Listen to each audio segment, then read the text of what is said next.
Clay Aiken has released an album of pop standards called Tried and True, and it's his performance of those songs and his appeal to the older and very young that vaulted him to number 2 on Season 2 of American Idol.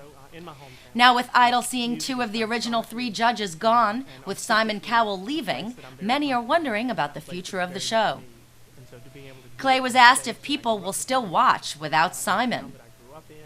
Well, people asked me that last year when Paula was leaving, and I thought, well, I don't know, she's a very integral part of the show. I mean, I do think she is. I didn't see it this year without her, but it must have stayed on the air, so it lasted without her. So without Simon, I don't know. I was wrong last year, so I could be wrong again. Who knows? I mean, he is the catalyst, I think, for that. I mean, if you think about it, the reason people first watched that first season and second season were because of him, and then they got hooked. They might have to come up with someone who's just as clever as he is in order to grab folks' attention at the early parts. So what will the show miss most about Simon Cowell? I think his quickness is very important. He's funny, you know? He says things that you are thinking, but you don't realize you're thinking until after he said it. You know, he says, you remind me of like somebody's drunk uncle at a wedding. And I'm like, oh my God, that's right.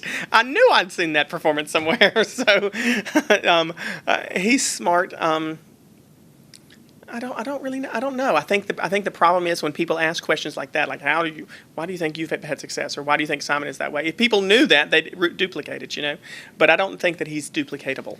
Let me leave it at that. Has he kept up with the show, and what does he think of the most recent contestants that have visited the show? Well, I haven't actually watched in years. I watched right after I was on, the year Fantasia was on, because she lives very close to me and had to root for the North Carolina girl. And I watched it then, but I found that every time I'd sit up there and watch TV and they'd get up on those couches, my hands would start sweating. I'd get so nervous for them. And so it stressed me out too much, and I stopped watching. And I think I might have glimpsed a second or two over the past few years.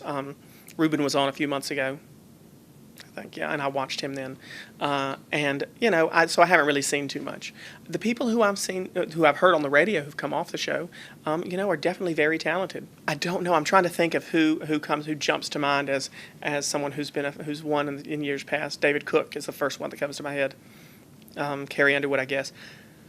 And these are people who I think probably didn't need Idol necessarily. So folks, I think more nowadays are probably coming into it with an idea of who they want to be.